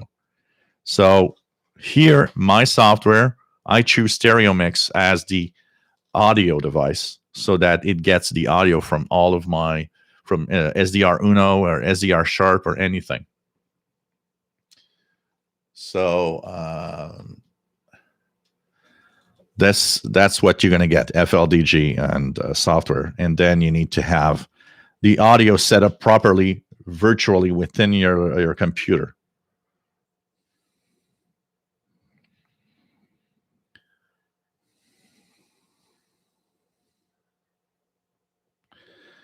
Tom DXer, nice to have you here. Just stopped to say a quick hello. Like Danny, just shoveled 4 feet of snow, or 4 inches of snow. There's 2 little things. It's 4 inches of snow. 4 feet of snow is going to take more time. What else do we have? Keegan says, when it snowed here in Northwest Arkansas on December 13, 2020, my dad, W9JF, made a snowman and put a cheesehead hat on it. Eric Cottrell says scanner is active with traffic accidents and other snow emergencies. The audio is in the settings of Windows, Mr. Bell. You have to have the audio set up in Windows settings. So you have to go into the audio and check out the different input that you have in your Windows audio setup. Vince says, I play sometimes with my kids on my small end with the Baofeng. It's 5 watts, always around 50 feet radius to the Emily. No, not really, for another reason also. 50 feet is it's far enough. But also the other thing is that for that frequency, the Baofeng on the frequency, the Baofeng on the frequency isn't, your MLA30 isn't sensitive to that frequency much. So probably isn't a problem.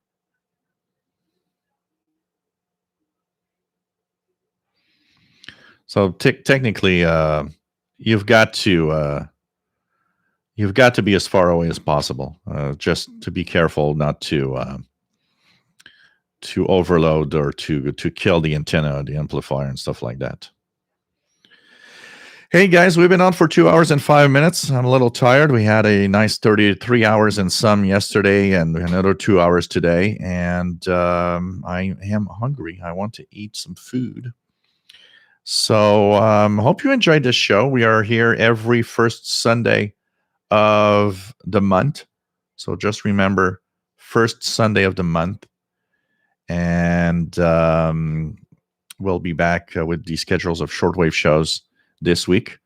Wednesday, 7 p.m. Eastern, 0 hours UTC. Saturday, 3 p.m. Eastern, 20 hours UTC.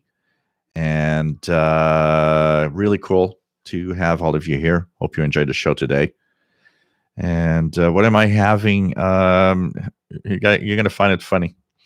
There's Highliner that, I don't know if you guys have that in the US. It's Captain Highliner. They make the fish sticks and stuff like that. They have something new, and it's called fish wings. So you have chicken wings. It's actually fish, but they actually cut it in the form of chicken wings. So it's not the best meal in the world, but I will have a salad. I'll have like a Caesar salad, and I'll have the fish wings with that and some dipping sauce or something with it.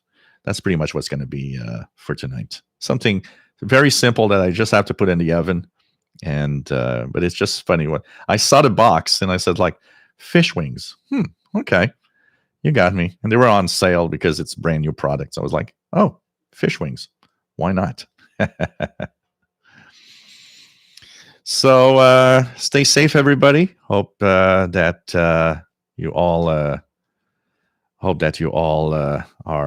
going to have a great week and have fun, everybody. I'm hoping for a peek out the window. Okay, you know what we're going to do, Kimberly? I'm going to shut down the lighting so that you could see it better. And then I'll put the camera out the window just before I say goodbye.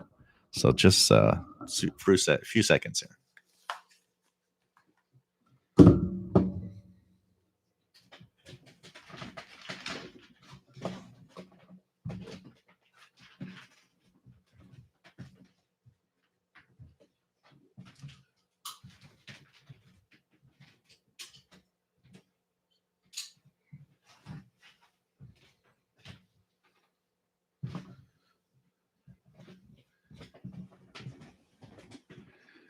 So here you go. They actually took out the snow, so there's not as much snow. So here's what it looks like at the window.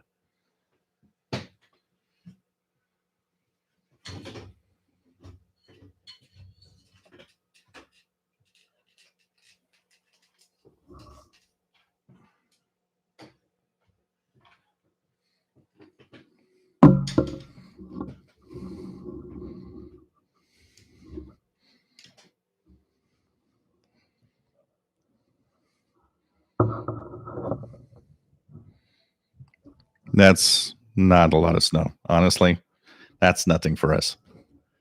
So that's what it looks like outside. It's wintertime in Canada. So take care, everybody. Stay safe.